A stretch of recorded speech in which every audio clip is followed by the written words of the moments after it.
And welcome back, class, to the final episode of the True and Accurate History of Greece. Part 18, All Good Things.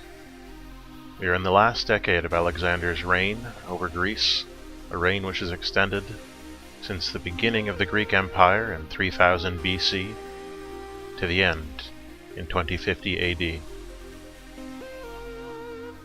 Now, what we're looking at here is the ongoing battle between Montezuma and Alexander at Tula, and of course Knossos. Washington in the north at Atlanta is trying to find some way to save his skin, knowing that his city on this continent is in imminent danger. Unfortunately, Alexander, mad in the final years of his rule, is having none of this. It's time, in his mind, to make the final stand. Montezuma makes a push for both Knossos and Tula. Not a very well-advised one. Trying to take both the cities at once was not the best decision. Alexander's cavalry comes up from the north, and out of nowhere Persia and Russia both declare war on Alexander, perhaps sensing the madness that has overtaken its ruler in these final days of the empire.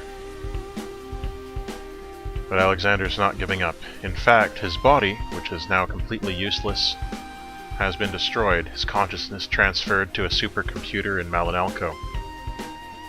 He chose Malinalco because he wanted to be close to the action. A supercomputer could be mobilized and brought up into war, and it was, just in time for Tula to fall. Alexander was enraged. Everything he had done, everything he had worked for to shame Montezuma, ripped away in a moment. But at the same time, he was more than capable of taking his revenge in another way. Rather than battling Montezuma on his own terms, he turned his attention away from the Aztec Empire and up towards Atlanta, taking Washington by surprise. The northern city was very lightly defended.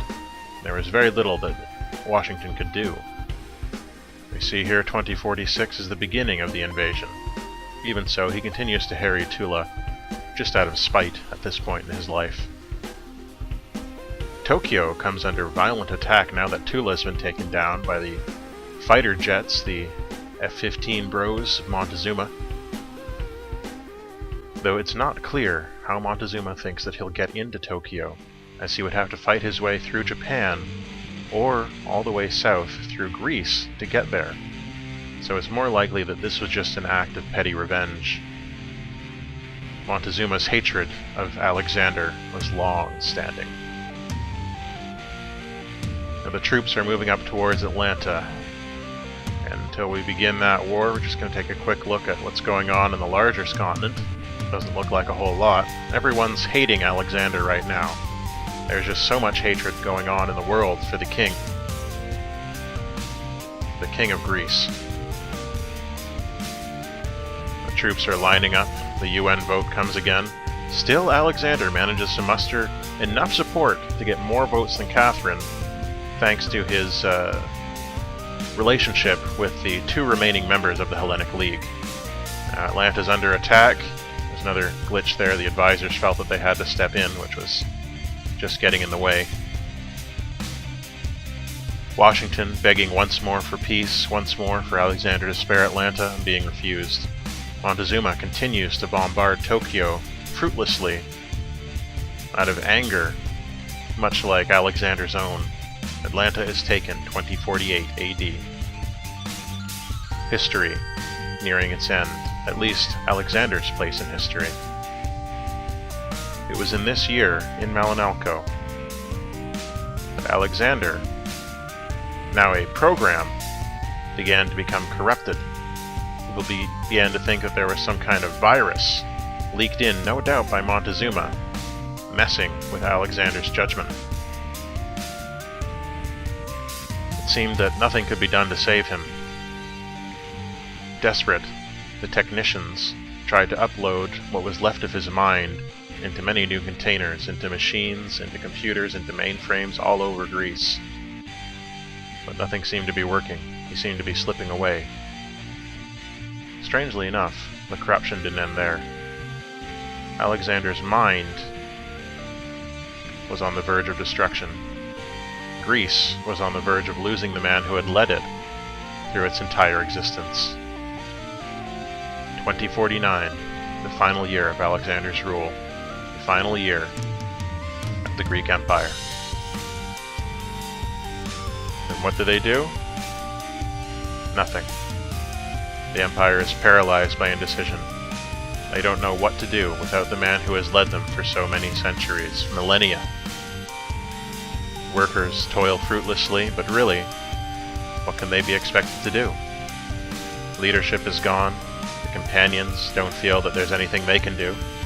Tokyo is under constant assault from Montezuma. And Greece has lost its will to continue. The empire which once vied to rule the entire world crumbles.